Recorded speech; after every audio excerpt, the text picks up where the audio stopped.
Have you ever had that one game franchise that you loved since you played it, but you don't find other people to talk about it? Almost every game I like is like that, but Klonoa is the best example for that. For those that don't know, Klonoa is a platform game made by Namco that started on the PS1, and although it wasn't the success the company was expecting, Namco decided to give another shot to it. Now, it's an underlooked franchise that most gamers don't know about, and not even the company doesn't care, unfortunately. So if that's said, I'll be talking about Klonoa 2 Lunatea's Veil, considered by many as the best game in the franchise.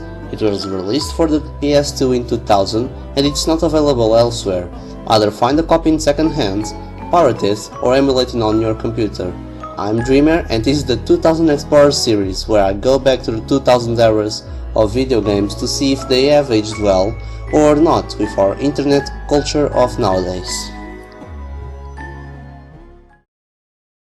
Klonoa is a dream traveler, a person that while sleeping will get teleported in their dreams to other worlds that are in danger.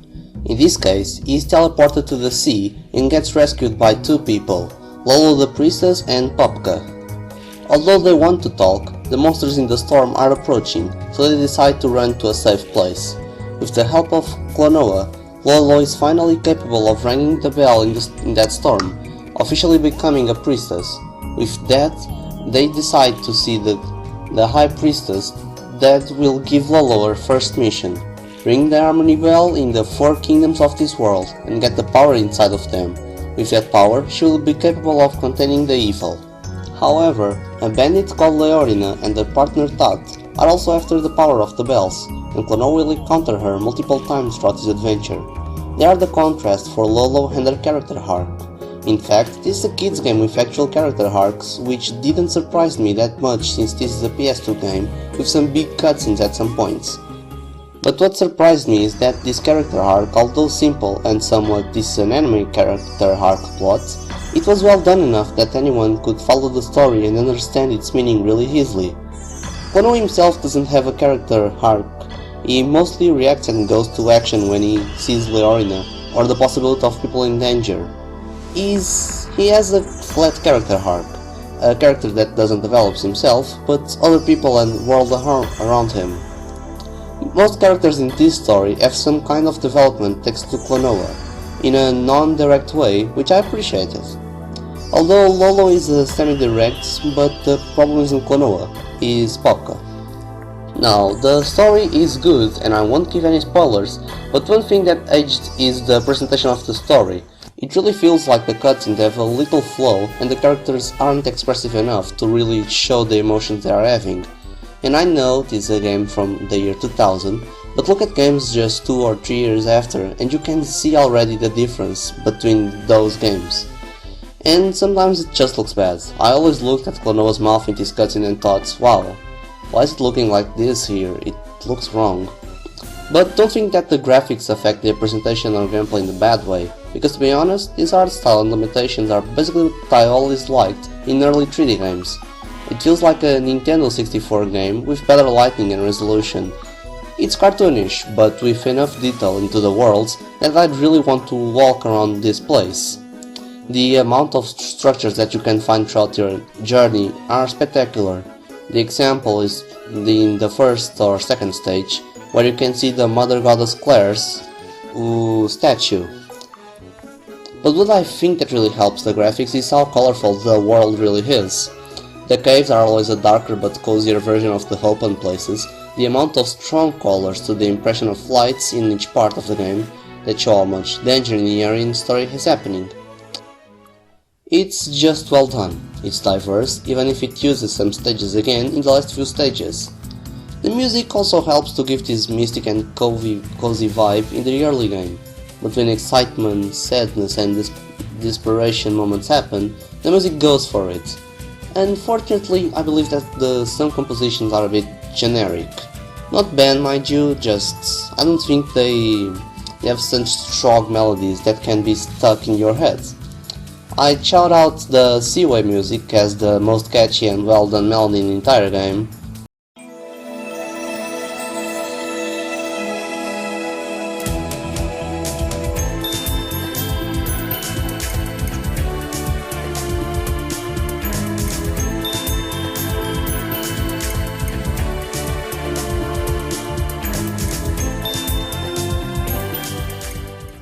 Joyland has the most annoying music since these stages drags for a while and the music is a bit repetitive. Also, I'm not a big fan of carnival music.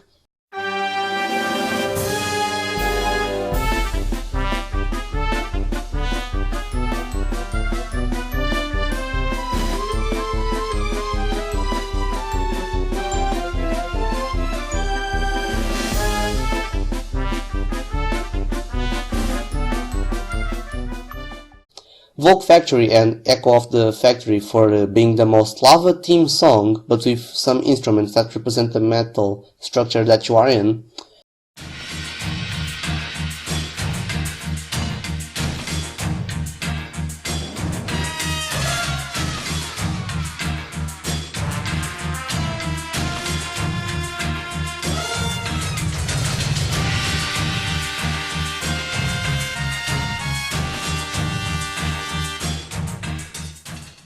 Moonlight Museum Volume 1 and 2, because they are a really good remix of a music originally made for a handheld console.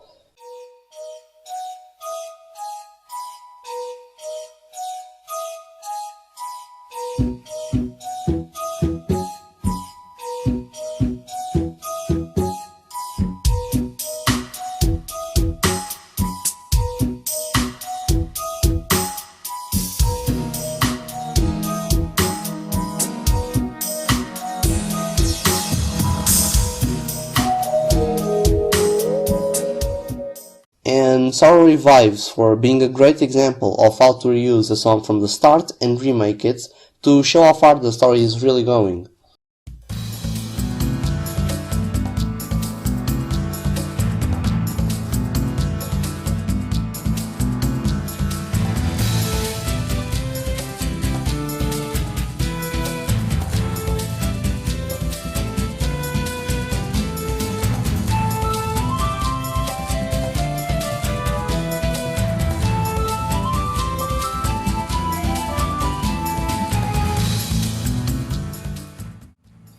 I think in the long term, what really makes it generic isn't the melodies themselves entirely, but the amount of times that those melodies are reused for other stages or other parts of the stage itself. Like the Volk Factory and the Echo of the Volk Factory, I said earlier they are not that much, let's say, different from lava theme songs, but they are also not that different from each other. So when you are playing the game, it's like, wait a minute, did I just heard the music again? No, it's somewhat different, right? But you know what I really want to repeat again? It's the stages, because the gameplay is so good. To start things off, the Klonoa has a ring that can grab enemies, and with them you can launch them to other parts of the scenery, or use them as a double jump. The game is all about this mechanic of grabbing enemies, using puzzles or short challenges throughout the stages to test your accuracy and timing with the ring. For the most part, I like most of the puzzles except for one in the Maze of Memories that really made me think hard on what to do.